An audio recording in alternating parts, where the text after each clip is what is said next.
Country's Unbroken Circle. We've all heard it said, who's going to fill their shoes?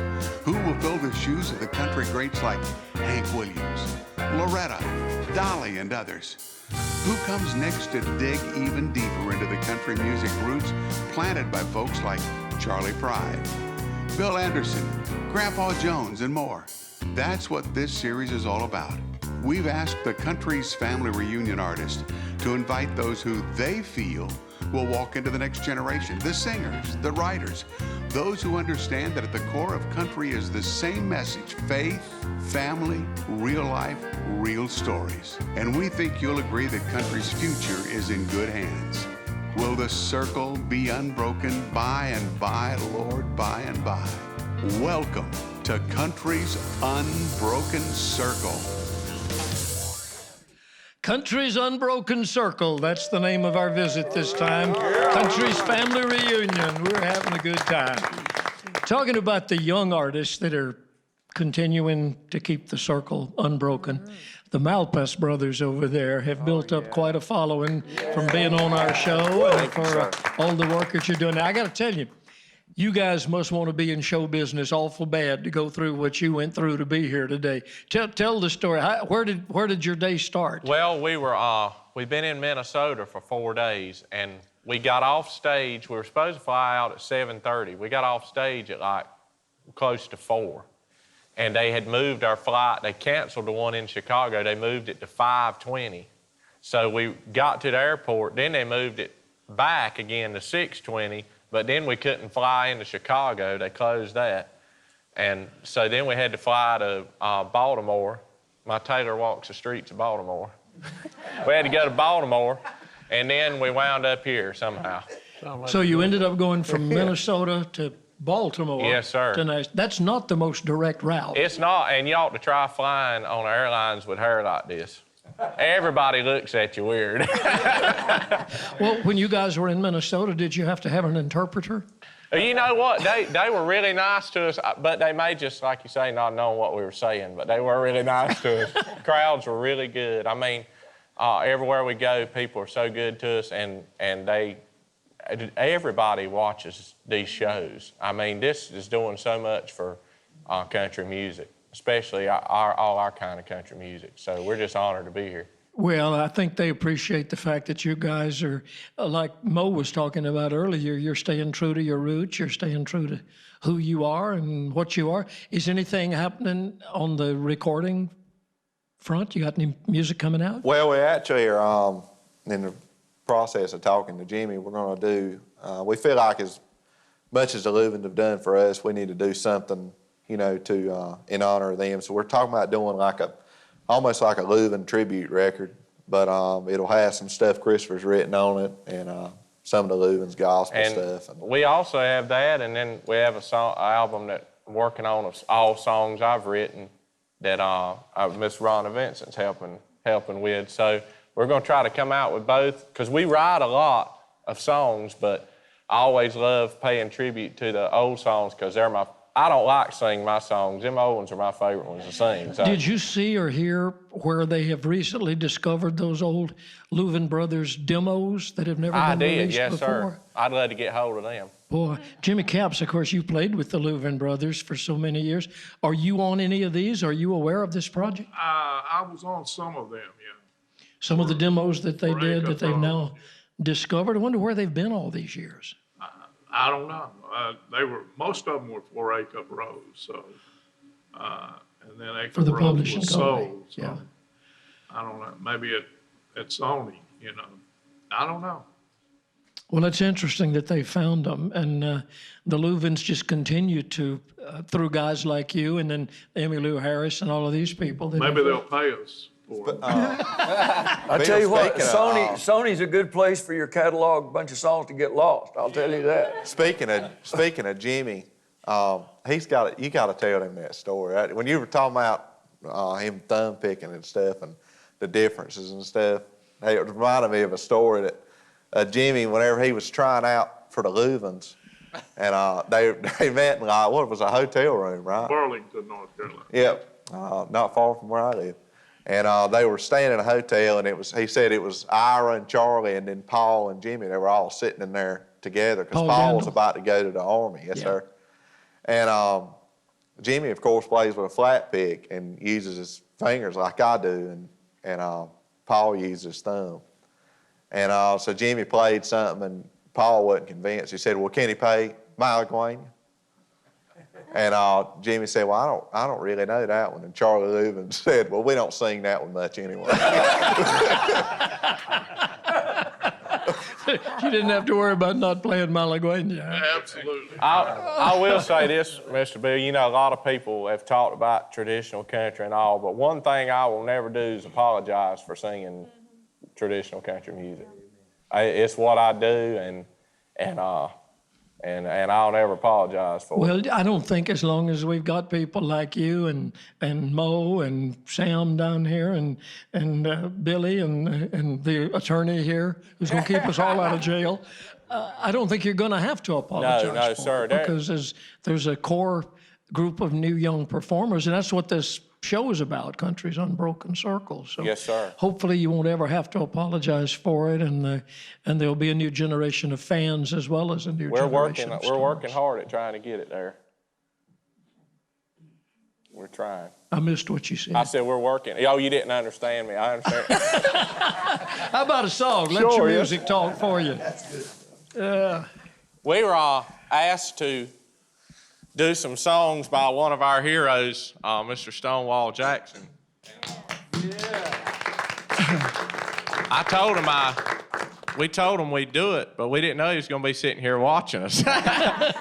But this one that Taylor picked to do is one of his favorite Stonewall Jackson songs, and we hope you enjoy our rendition of it. Thank you for all you've done for country music, too.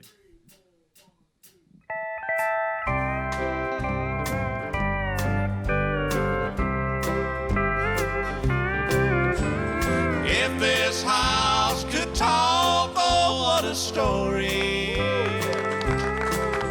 Although it's only made of wood and stone, how it would brag about its days of glory when it almost became a happy home. I just came back in town to sign the paper. The house is sold now, it's no longer mine. And since the place I built for you once meant so much to me, thought I'd drop by and see it one more time. I parked the car, got out and looked it over. The unkept lawn now seems so strange to me. That rammed rose that I set out with tender care had died, and weeds grow now where flowers used to be. I walked up close, looked through the picture window. The past was oh so clear as I looked through. I listened close and almost heard those tender words of love as I sat by the fireside with you. If this house could talk, oh, what a story. Although it's only made of wood and stone, how it would brag about its days of glory till it almost became a happy home.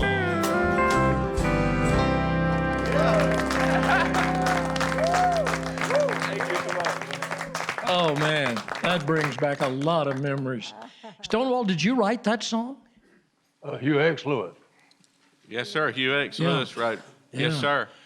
I can tell you've heard Stonewall sing it too, Taylor, because you had a lot of his phrasing and your feeling in it. Oh man, Stonewall's got such a unique, cool voice, you know, and we're talking on the way here today about how cool he is. I mean, I wish I could be as cool as he is. Well, I told somebody, I said, BJ the DJ, that line at Record Hops, he stayed out late.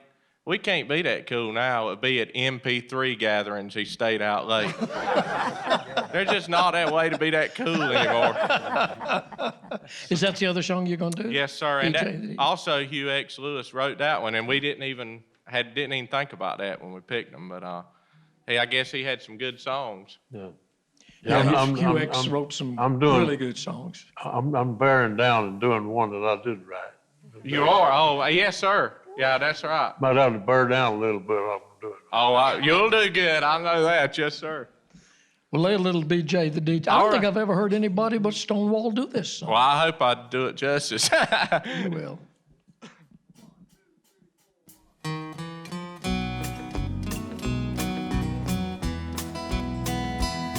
A story about a pal of mine who worked down near the Georgia line, DJ in a little country station. Everybody loved him dear. He played what they'd like to hear. He built himself up quite a reputation. At Record Hops he stayed out late, and his mom would always wait to see if he had made it there all right. Oh, then she'd say a little prayer. He'd be safe for he was there. She'd wait up for him again the night. BJ the DJ, you're living much too fast. And if you don't change your ways, don't see how you can last. Well, every morning just past 4, from the driveway he would roar. Overslept and he was late again. Oh, then at breakneck speed he'd drive to sign the station on at 5. He had lots of records he must spin. His mom sat by the radio until his voice told her hello. She knew then that he'd made it there all right. Oh, then she'd say a little prayer, for he'd be safe, for he was there. And she'd wait up for him again the night. Oh, then one cold and rainy morn, all 4 tires are badly worn, but still he scratched off just as fast as time. That BJ had a lot of nerve, and he completely missed the curve, and he signed off down near the Georgia line. His mom sit by the radio, the voice she heard she didn't know. BJ'd never been this late before, but with that rain so bad and all, she'd wait a while before she called. Then she heard a knock upon the door. BJ the DJ, only 24, a wreck at 90 miles an hour, he'll spin the hits no more. All right.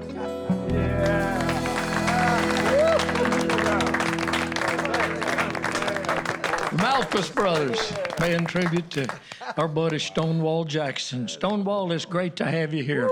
Haven't seen you since one of our early family reunion gatherings, and it's good to have you back. True legend in our country music business. That's right. Stonewall, buddy, it's pretty good when you can get a standing ovation before you even open your mouth. That's better than snuff and not near as dusty. Stonewall, in case y'all don't know it, is at this point the longest tenured member of the Grand Ole Opry. You joined the Opry, what, 1957? 1957. And there's nobody that's been there longer than you anymore. Hold it up so they can hear you good. Yeah, I still get around there every once in a while. Absolutely. Well, they still love you. Do you do any touring or anything anymore, or just sit out there on Lake Waterloo with Miss Juanita? Well, come to see Larry. Larry Black. Larry Black. Yeah. Great to be here. Yeah. And I'm gonna do a song, but as I mentioned coming in, I saved it till last. I did a tribute to the Lord, and it's called "Where Jesus Walks," and it's on online, so they can get that anywhere online. I say on the lines. So that's the newest Stonewall project. That's my latest project. How many albums and all have you made over the years? You got any idea? I was a wall full. A wall full. Yeah, a wall in a big room. Yeah. Wall of the biggest room, yeah. Well, of course, your first song, "Don't Be Angry," was the one that opened so many doors for you. Don't Be Angry had it out twice, and Pat Boone came to the Grand Ole Opry because I opened up my career with "Don't Be Angry." Mm-hmm. Myself and brother Wade wrote it back when we was too young to know what we was talking about, but it all worked out good. It sure did. And so I just, when it come time to sign it up, and they cuffed Rose, I just put his name on it because he was in the war and he fought good. And I'm proud of him. My brother Marvin too. Yeah. And so I've got military. I was in the military myself during career. What branch? Were you in the Army? And so, but I was writing stuff. I was writing poems and things like that for the guys, and just copying them and sending them to the girlfriends. And so I really appreciate you letting me mention where Jesus walks. Absolutely. I know a lot of people who want to order a copy. I saved it to last, and I closed my career with it. Columbia said, "You didn't sign that little contract we sent down there. It was contract time." And I said, "No, I want to do that the last thing I did as far as recording is concerned." And they said, "Well, I'll tell you what," and this is not talking out of school or anything like that, because they like to joke around with me and that. But I've been with them umpteen years, you know. And they said, "Well, since you've been with us so long and everything, we'll just make you up one and sign it for you." And I said, "Well," I just laughed, because I kind of laugh. I said, "Well, if you send me a little check once in a while, I think that'll be all right." I imagine they've sent you a few checks over the years. So that's a good deal I got in New York. Well, good for you. The song you're going to do today, of course, is one of your signature songs. This has been a good one for you because not only you recorded it, but Ricky Skaggs has kept it alive. I wrote it about my wife when we were going together. And I was out walking around the station back when they took pretty good care of it in the service stations. And my feet on the gravel, you know how to get song ideas, you know. You don't never listen to nothing nobody says. You listen for a tagline. That's what I tell Juanita. And Juanita thinks a lot of you, man. She said, I looked up one time back to her and she was sick. She said, Bill Anderson was in my hugging line. And so Juanita. Well, Juanita's very special. I met her when y'all were still dating. I think she was living out in Gallatin, and you found her and brought her to Nashville. She's a sweet lady. Yeah, old Ralph Elmer, he said on the wedding night they stayed all night with me. That's country music right there, folks. Stay all night on your wedding night with an all-night disc jockey. Sing that song called Why I'm Walking. Got my angel on my mind, that's why I'm walking. Stonewall Jackson, the one and only. Oh, yeah.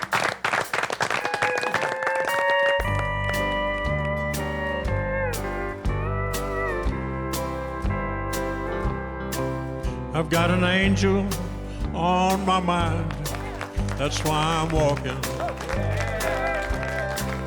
Such an aching, this old heart, Lord, I ain't talking.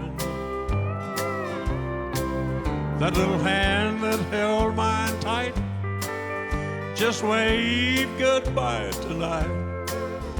Got her sweet love on my mind, that's why I'm walking. with an old love on your mind, life's not worth living. I breathe her name with every breath I'm breathing. Why could I never see how much she meant to me? I've got her sweet love on my mind, that's why I'm walking. Everybody's playing music today.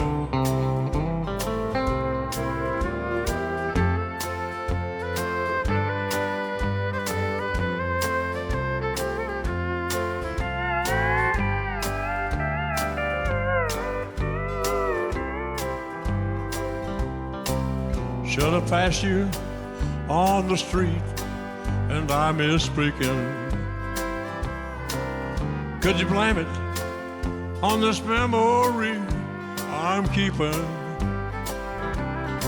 Should I have my head bowed low, hear my songs, then you'll know I've got her sweet love on my mind, that's why I'm walking. I've got an angel on my mind, that's why I'm walking. Thank you, God bless you. Stonewall Jackson. Thank you, buddy. That's so good. Nobody sings them quite like you, whether it's Waterloo or Why I'm Walking or Wound Time Can't Erase, which was always one of my favorites. It's great. Thank you for coming today. Remember me in your prayers. Oh, Yeah. Stonewall Jackson. Wow. Hey, Bill, I have to say, it takes something to get a standing ovation out of the band. Did you know the band was there? No, I didn't see that. Y'all stood Yes. around. What a nice thing for y'all Stonewall to do. needs to know that, yeah. Oh, that is terrific. Woo. That pretty much leaves you speechless. It does. doesn't It's it? just- I mean, it's like, what do we do now, kids? The circle. Yeah, That's Circle. the circle. I got all chilly all of a sudden. beautiful.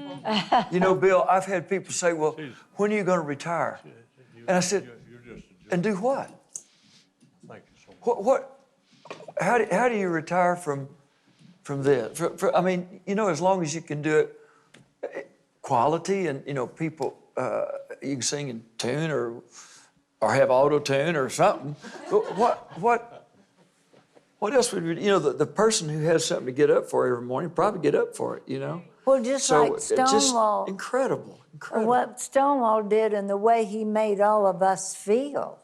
I mean, forget everything else. Whatever you do to make people feel like he made us all feel. And if he ruins my mascara, I don't care. All respect I know aside, what you I'm mean, Stick. whipping Me butt. too. If it, Well, you could picture him walking, thinking about Juanita. He painted a picture. Yes, Absolutely. absolutely. Painted a picture. Just what, yeah. And Linda Davis gets to follow that. Wow. And she Well, can. that's what we're talking about I today, the love it. unbroken circle. We go from Stonewall and his great music for years and years down to you, and you're one of the ones that are making good music Well, thank today you very and- much. and beautifying the scene. I just remember coming to the Grand Ole Opry when I was a teenager, and you were on.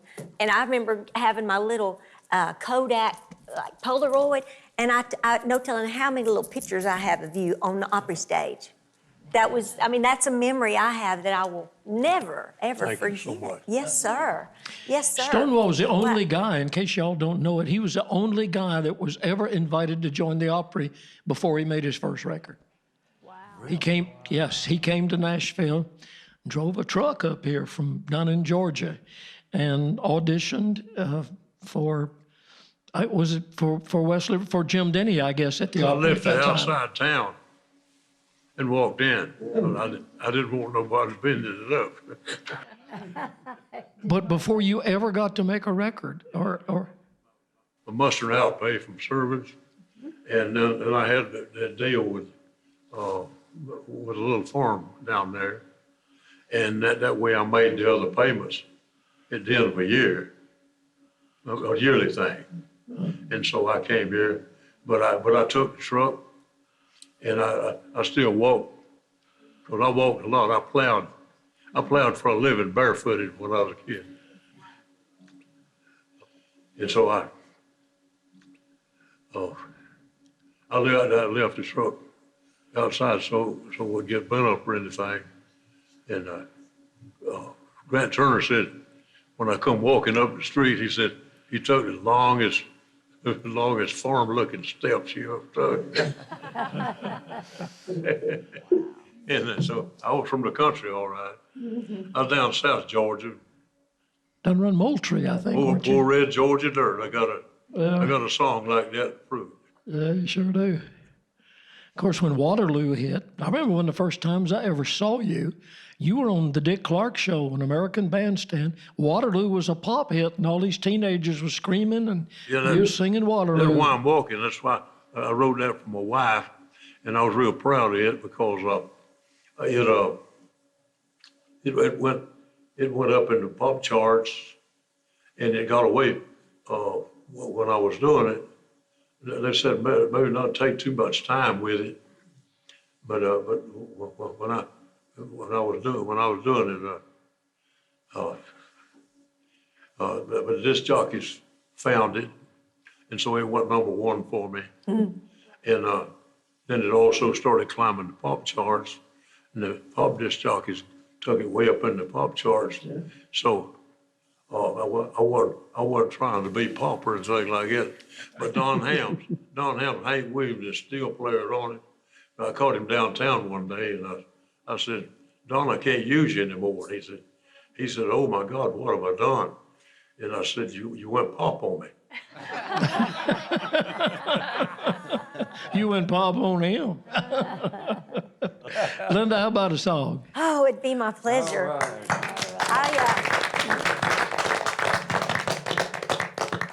This is one that I learned that, okay, so do you remember the country song roundup books? Yeah, boy. That was the Bible for a little country girl in East Texas to get the lyrics of all the songs. And I would see names of the songwriters. I remember, Bill, you even had a little section of people would write you and ask you questions.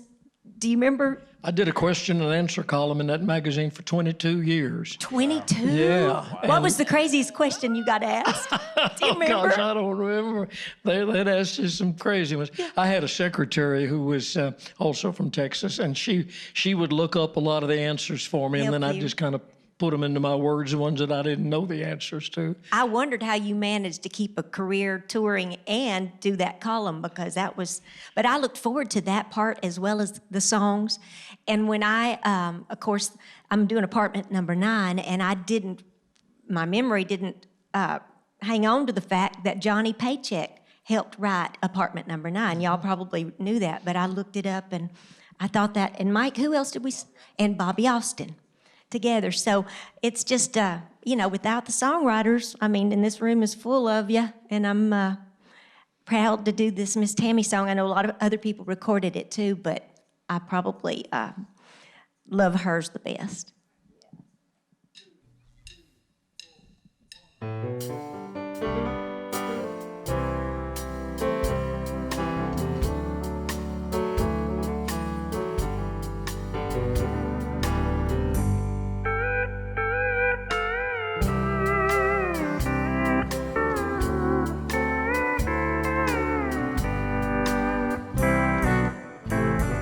Just follow the stairway to this lonely world of mine.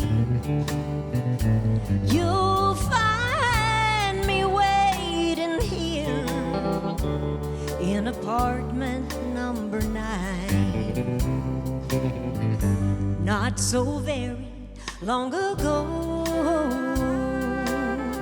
you walked away from me, and after all the plans we made, you decided to be free. Loneliness surrounds me without your arms around me. Oh, the sun will never shine in apartment number 9.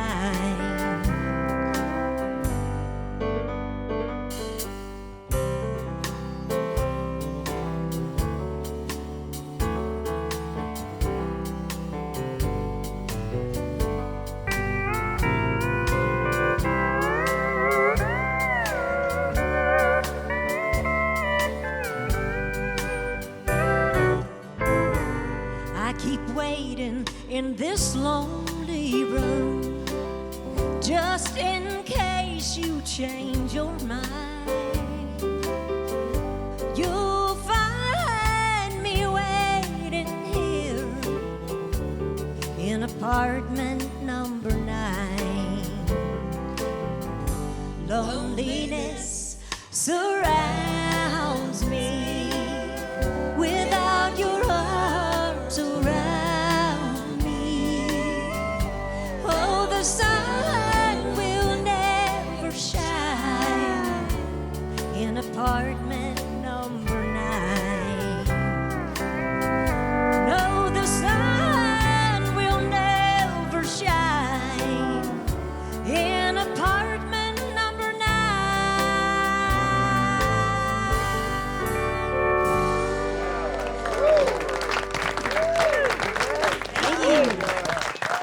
Linda Davis. Thank you. Great job. I have to tell you, Hey, Bill. you and Tammy were good friends. Bill Yes. Anderson. I'm sorry. I have to tell you, one of the best moments, one of the best years I ever had in country music was getting to tour with Reba.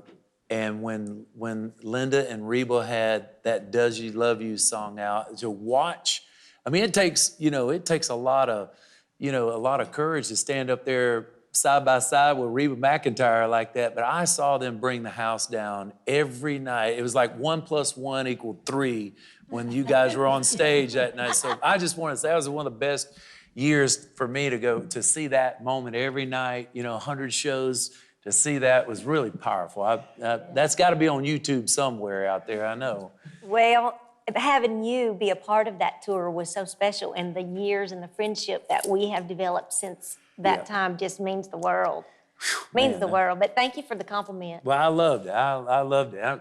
It was I always liked being the first one to go on because you go, you run out there and see their show. But I always say the first one on, the first one home. How long were you with But I'd always stay Reba? for that. Thank you. How many years did you spend with Reba? A little over 7. And Lang was out there too the whole time, my husband, and Hillary was in the wings part of the time, so that's sitting on some kind of road box. Sitting over here absorbing it all and saying, one of these days I'm going to be out there. I guess. I mean, honestly, I didn't think she wanted any part of it because that was taking her mom and daddy away because she couldn't go all the time. And so until she was about 16 did we realize that, no, I think she got bit by the bug and, She got it all right. She did. And she's done very well with it. What'd you start to say? I started to say, we're talking about our music that we love and the songs, like Dwayne's talked about a song that says something and reaches so many people. Going into the future, did you notice that when she sang that song, you could forget that Tammy did it? And that's hard to do, to redo a song as powerful as what Tammy did. But she took that song and she did her own style. To me, that made me hear that song in a different way. That's why we're talking about, the traditional music, can go into the future, because it's the same. That's right. Same three things, he said, 3 things that make it work. But that was awesome. Your performance you, was I great appreciate on that. that. Well, I've said many times, anybody can trace a picture, but it takes a real artist to paint one. And she just painted that She picture. did, in a whole new way. Painted it very good. The sweet words, it's just, I wish everybody that's watching could have a seat to be in this room. I think it comes through on TV because I get copies and I get to watch it too. Some I'm on, some I'm not on, and I enjoy every one. But if the audience could only know how strong. What a special thing we're doing today, welcoming back a friend that hadn't been with us for a lot of reasons. But what a great thing to see Rory Feek over there. Welcome back, buddy. Thank you. I'm glad to be here with you. What a journey you've had since the last time Yes, sir. that we were together. Yes, sir. It has been a journey. It's still a journey. You know, we all go through lots of stuff, but this was one of my wife and I's favorite things to do. We were always pinching ourselves every time we came on the show. So even after all this time, I just pinched myself. Glad to be here. Glad to see Stonewall singing like that. That's a gift, isn't it? Well, some of the greatest moments on this show were some of the duets that y'all did, and we still see them. Thank goodness. Thank goodness. The magic of television. What a gift that is, too. Yeah, y'all were a very special part of it, and you are now. I'm so glad you came. I'm glad to be here. I found out something. I thought I knew you pretty well, but I did not know the story until today about the little schoolhouse that you've built out there at your place. Tell us about that. So at our farm, Joey and I have a little girl named Indiana who's 4.5. And so she goes to school at a kind of an integrated special needs school in Franklin. But it's a couple hours driving back and forth a couple of times. And so I had the thought that what if we could build a school at home, and not only could she go to school there, but other children could go right at our farm. So fortunately, even though it was a very difficult situation, when Joey passed away, we had like lots of cards and letters that came in. And in a lot of those cards and letters, there were like $5 and $10 and $20 bills and checks. And when we spread it out on the table, it was $100,000. Wow. And we put that away in an account in case something special came up. And so we used that $100,000 and built an authentic one-room schoolhouse at our farm that opens in 2 weeks. So my little girl, her commute to school now is about from here to there. So it's pretty special.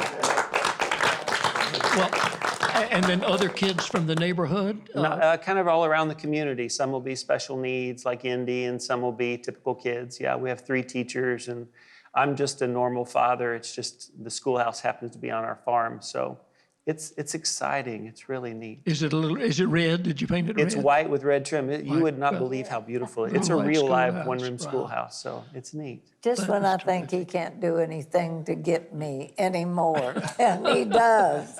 Yeah. Any more That's ridiculous, awesome. probably. Oh, Yeah. it's wonderful. Well, thank you. Thank you very much. So are you back singing now? You know, I think the only time I came back here was a year or two ago, maybe with, I brought Randy Travis. And you just kind of sat Randy in? I don't think you Randy actually wasn't singing and I wasn't singing, so we were a good pair. But, you know, it's a strange thing when you have a concert hall across your driveway. Somehow God made it so that, and it was really part of these shows and Larry Black, and we got inspired by them, and we turned our big red barn into a sound stage and then a concert hall. And so we made our own TV show on RFD. And then that became a concert hall where we just walk across the driveway. So when Joey passed away, I didn't think I would sing anymore. I didn't really, you know, have any intentions, or I'd already done everything in the world there was to do, more than I ever dreamed. So, but when you wake up in the morning and step outside with your cup of coffee and there's a concert hall sitting right there, you have to wonder, maybe there's a reason it's still there. So last year, we started, you know, dipping our toe into it and getting back on stage. And so it's actually been really neat. I've started singing again, and so that's part How of about the writing, the creative process? I Are you haven't writing really again? started writing yet. I've got the chance to write some books and do some stuff, so that's kind of the creative part that I'm doing. But somewhere along the line, I'm hoping to do some more writing. I was writing songs, you know, before Joey and I met. The song I'll Sing Tonight is actually, you know, I wrote, I was singing it at the Bluebird the night that my wife happened to walk in. So, you know, it's like when you think about for me, first off, it's a song about a circle. And when I think about the circle of that, which is just, you're like a lot of us, you're playing a show, like a million shows. You're hoping that you might be in the room and someone might walk in and forever change your life. Now, most of the time we think it's going to be, or we dream it's going to be a record label person or something. But in my case, it was just a real pretty girl who walked in and changed my life. And if you think about how full circle that's come now, it's amazing. You get a chance to sing the song here. You're so talented though, as not only a songwriter, but you mentioned books. You wrote and produced a movie, the Josephine movie. Is that something you want to pursue? All these many talents, how do you know which one you're going to take advantage of? I've sort of learned I'm just like everybody else. I'm just a storyteller. And whatever doors God opens up, whether I have a children's book, because I read children's books all the time, so I just recently wrote one that's going to come out. And that's just, they're like little songs you get to be part of. And so I don't really know what's in store. I'm taking it a day at a time, trying to mostly be a good daddy. I have a question. Yes, ma'am. When somebody's asked your neighbors or whoever, so where does your child go to school? What's the name of the school? It's called Hardison Mill School, because that's the farm that we live on. But I basically say she's a homeschool baby, but not really homeschooled. She actually has a school at home. Yeah, so it's unusual. School. Yeah, that's great. Not a lot of kids have a school in their backyard. No. Yeah. Sing a song for us, Yes, Rory. sir. And then I know you brought somebody special with you that we're going to meet a little bit later on as well. So good to see him back. Oh, boy, it is. Just Hello there. I don't think I've ever got to meet you. Nice to meet you. what a gift it is, everything you post with little Indy. She just brings a ray of sunshine to everybody's life. Thank you so much.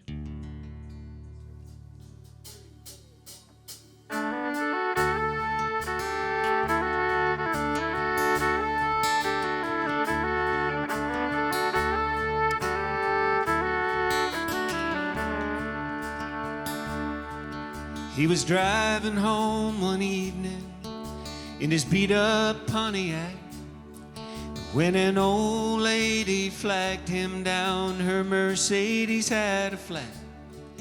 He could see that she was frightened, standing out there in the snow, until he said, "I'm here to help you, ma'am. By the way, my name's Joe." Well, she said, "I'm from St. Louis, and I'm only passing through.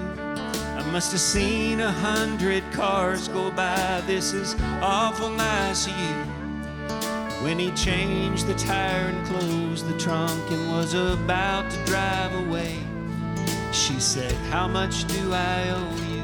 And here's what he had to say: "You don't owe me a thing. I've been there too. Someone once helped me out just the way I'm helping you. If you really want to pay me back, here's what you do. Don't let the chain of love end with you." Well, a few miles down the road, the lady saw a small cafe, and she went in to grab a bite to eat and then be on her way. But she couldn't help but notice how the waitress smiled so sweet, and how she must have been 8 months along and dead on her feet. Though she didn't know her story, and she probably never will, when the waitress went to get her change from a $100 bill, the lady slipped right out the door and on a napkin left a note. There were tears in the waitress' eyes when she read what she wrote. "You don't owe me a thing. I've been there too. Someone once just the way I'm helping you. If you really want to pay me back, here's what you do. Don't let the chain of love end with you.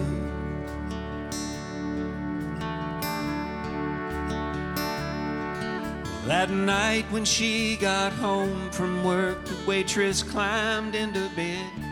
And she was thinking about the money and what the lady's note had said.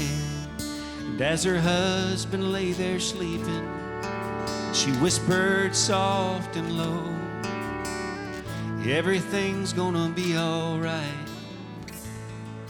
I love you, Joe.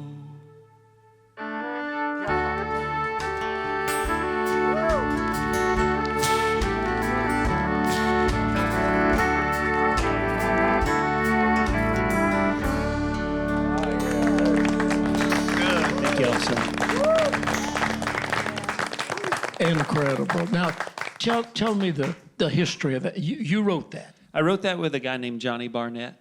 Yeah, Johnny's passed away, but Johnny had told me a story. He said in the 70s, he was older than me. He said in the 70s he was on his way to a show in Maryville, Tennessee, and he had a flat tire in his car, and he didn't have a jack, and he was all dressed up, and some young boy in a beat-up pickup truck, about an 18-year-old kid, stopped and helped him.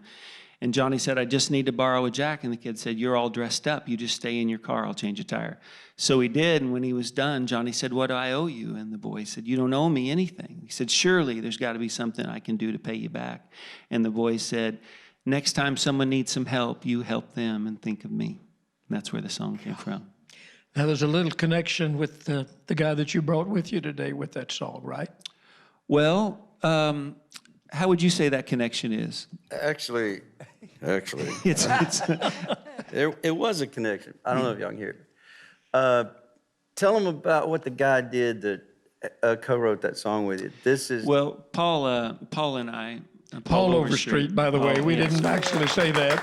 Paul's great to have you with us. Great songwriter. Well, I was a big fan of Paul. I'm honored to bring Paul here, just because he doesn't know what he's been missing. And even more than that, he doesn't realize how many people love him and miss seeing him. And this is an incredible opportunity for people to see Paul Overstreet again. But I met Paul. We were writing songs, or we began writing songs because I was a big fan of his. And I introduced him to this buddy of mine, Johnny Barnett. And Johnny was a really funny character. He was not a normal country songwriter. He didn't have a country bone in his body. What he did for a living before this was he was Cheech and Chong's opening act for 7 years. Oh my God. So he wasn't actually the epitome of the sweet story song we wrote. But he was on the road with and played a show with Paul, and just made their trip really special. Well, Paul Overstreet has written a song or two. Oh, yes, wow. Paul's written a lot of great songs.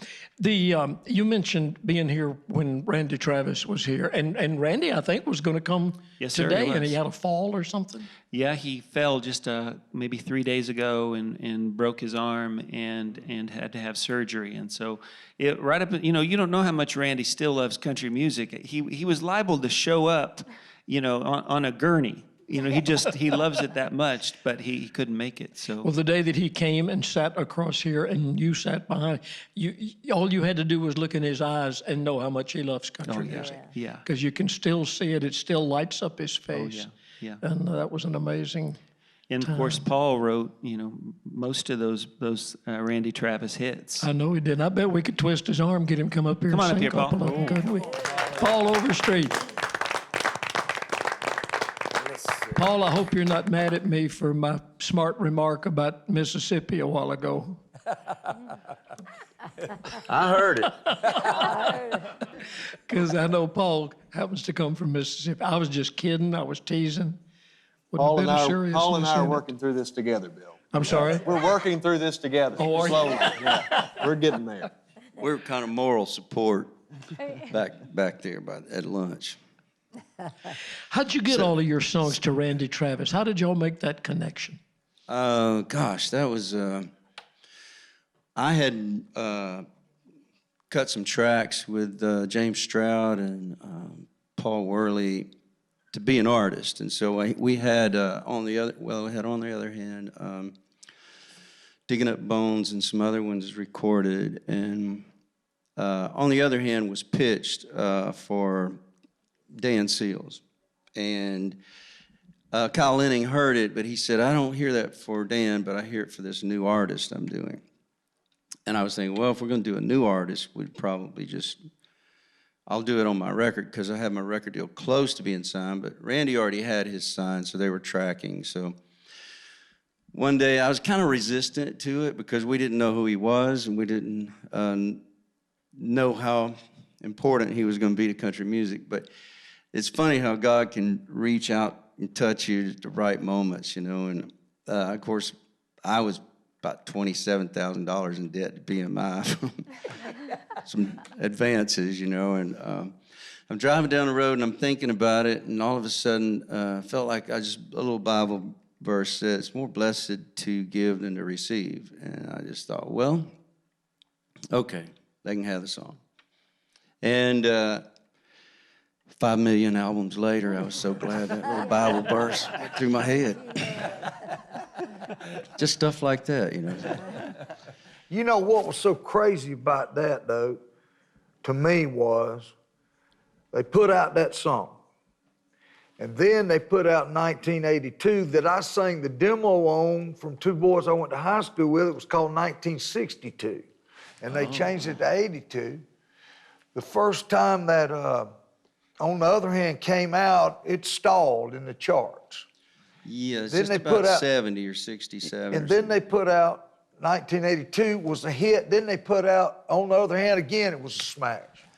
Yeah, and it was crazy how that happened because as it was coming out of the charts, it only came out like one number a week, and it stayed up there. And Jim Ed had been on the road promoting a Hank Jr.'s album, and he came back talking to Nick the promotion guys at the record company. He said, what's happened to that Randy Travis record? And they said, well, we lost the record. And he goes, you lost it?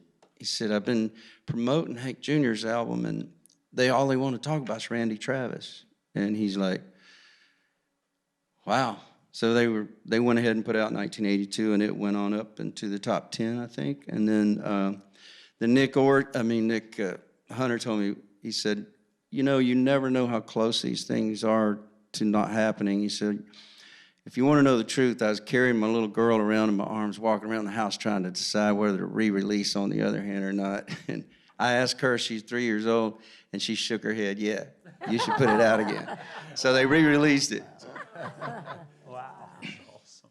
So anyway, that's how it all got started. And then after that, it was kind of a natural thing to just take the songs to Randy when we wrote them. And once he sang a song, it was really hard to get a song covered because once he sang it, it was sung. And it was a record, and it was a standard the way he did it. And all he wanted to be was country. At one point, I heard the story from the record label that they told him his records, they said, your record's in the pop charts. He didn't realize that it has to sell a lot of units to actually get in the pop charts. But when they told him that, he said, well, get it out of there.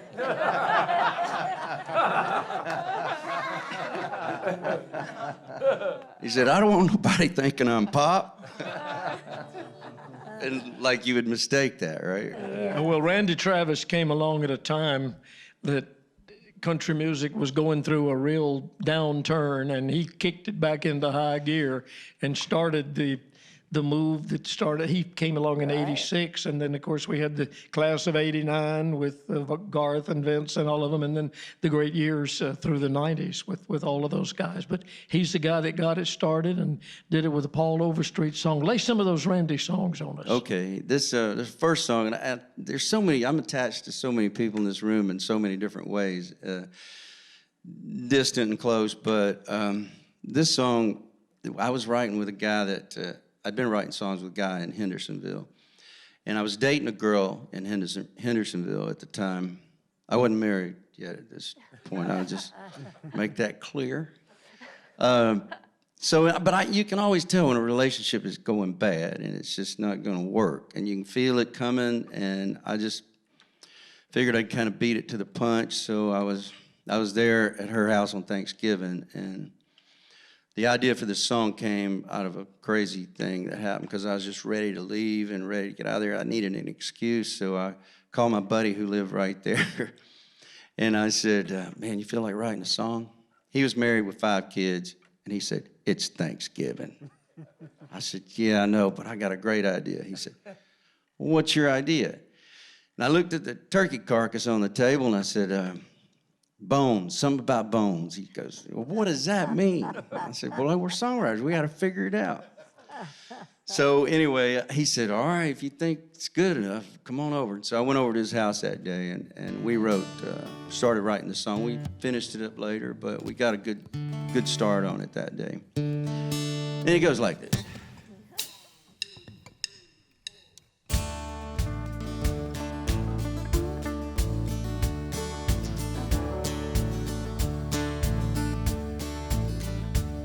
Last night I dug your picture out from my old dresser drawer, set it on the table, and I talked to it till 4. I read some old love letters right up till the break of dawn. Yeah, tonight I'm sitting alone and I'm digging up bones. Then I went through the jewelry and I found our wedding rings. I put mine on my finger and I gave yours a fling. Across this lonely bedroom of a recent broken home. Yeah, tonight I'm sitting alone and I'm digging up bones. I'm digging up bones. Digging up bones. I'm digging up bones. Exhuming things better left alone. I'm resurrecting memories of a love that's dead and gone. Yeah, tonight I'm sitting alone and I'm digging up bones. When Randy did his 25th anniversary album, I'd written a new verse for the song, and it didn't make the album because I wrote it after the album was recorded. That makes sense, right? So anyway, when we sent the lyric over to Kyle Lenning for the 25th anniversary, it had 4 verses, and Kyle goes, I didn't know the song had 4 verses. And I said, yeah, I wrote it afterwards, and I kind of... So anyway, they cut it with John Anderson, came in and sang the new verse with him.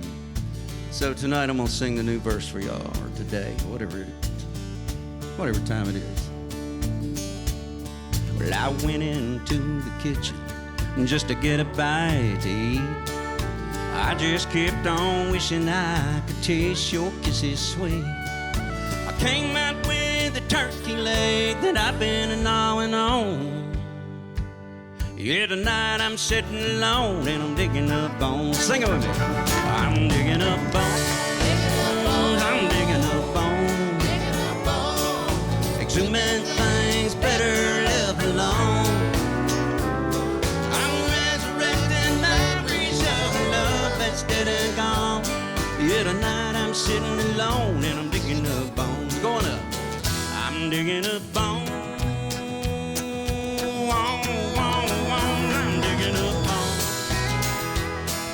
Exhuming things better live alone.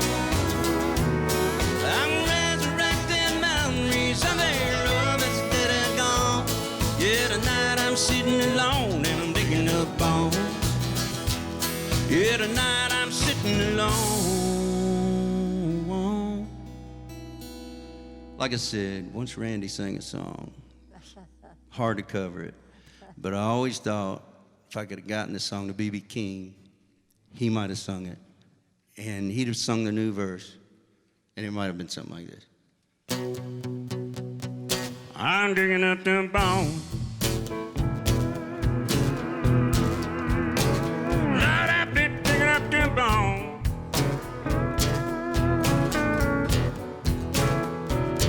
I said I went into the kitchen just to get a bite to eat. I just kept on wishing, darling, I could taste your kisses sweet.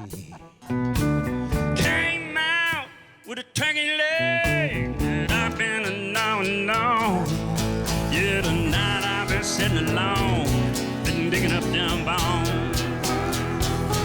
I'm digging up them bones, digging up bones, digging up them bones, digging up bones.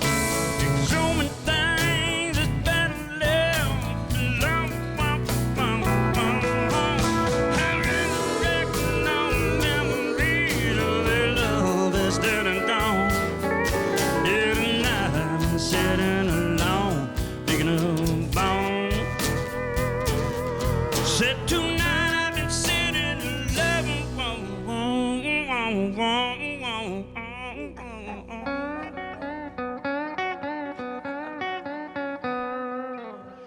I said I've been digging up them.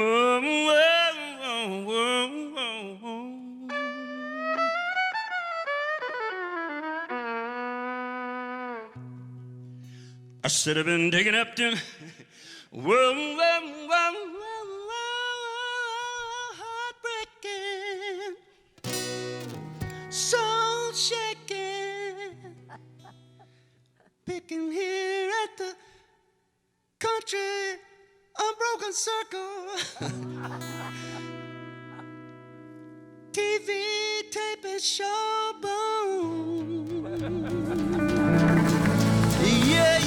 Yeah. All right.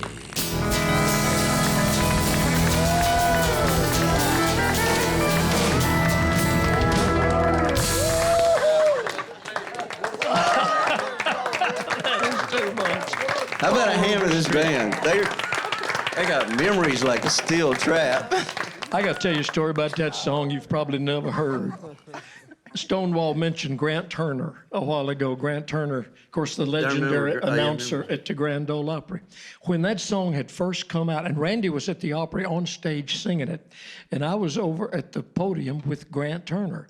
And Grant turned to me just as serious, and he said, you know, we called Hank Williams, talking about Hank Sr., of course, we called Hank Williams Bones.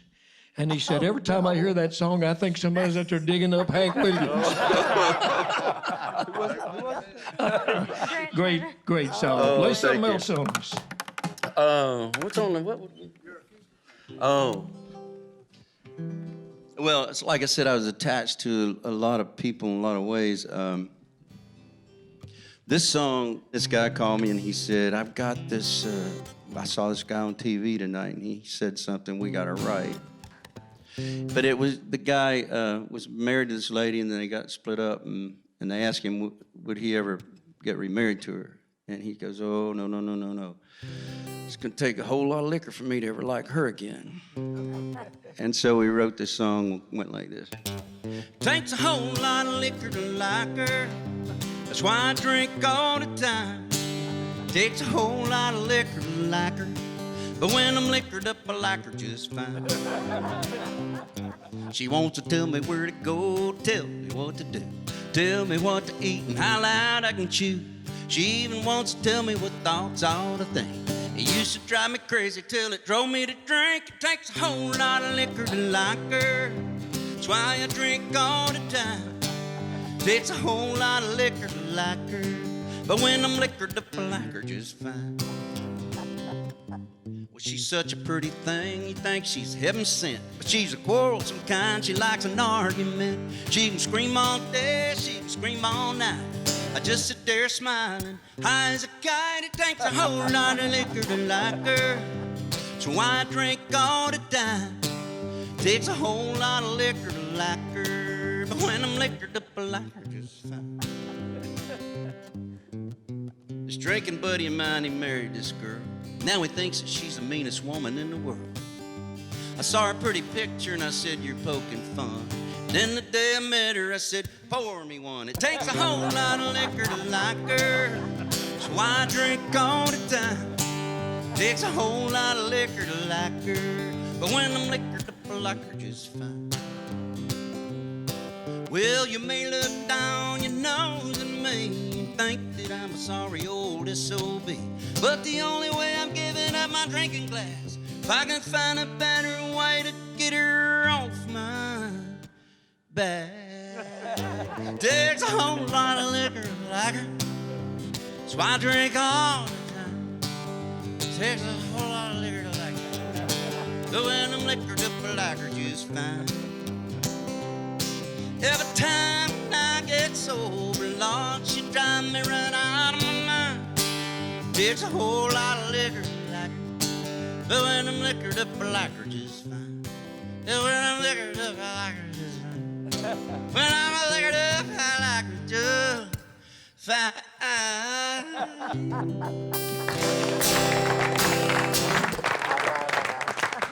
Paul Overstreet.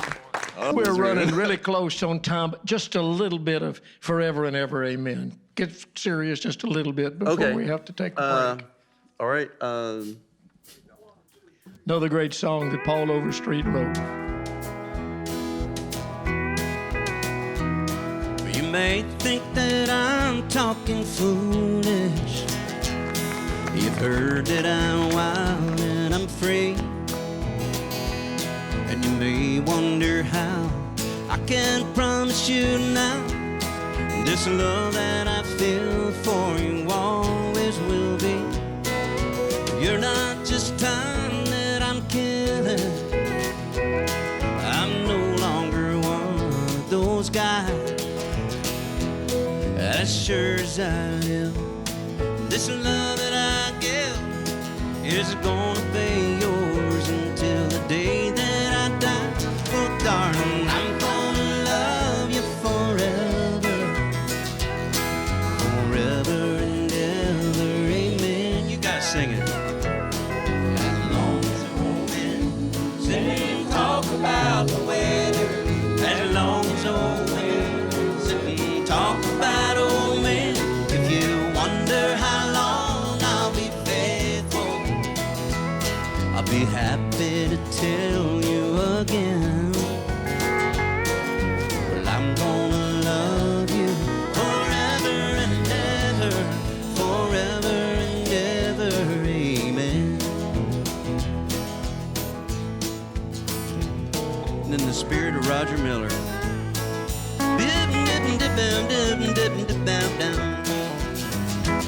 I said, dang me, they ought to take a rope and hang me high from the highest tree.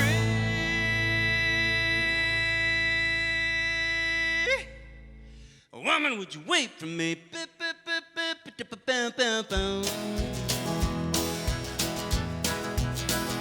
Well, they say time takes its toll on everybody. It makes a young girl's brown hair turn gray.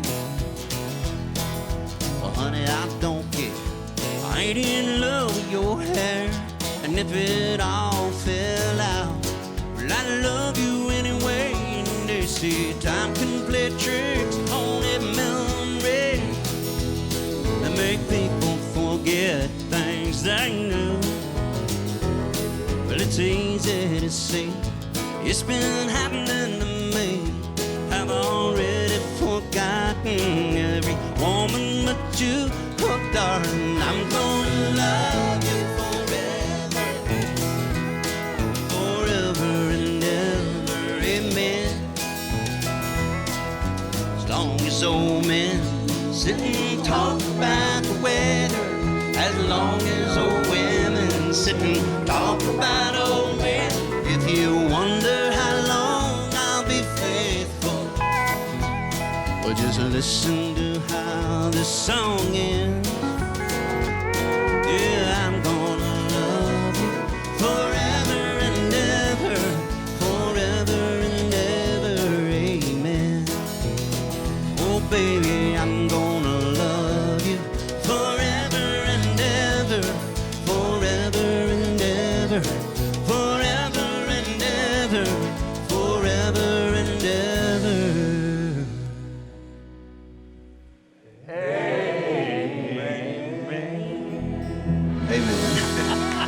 Thank you, guys.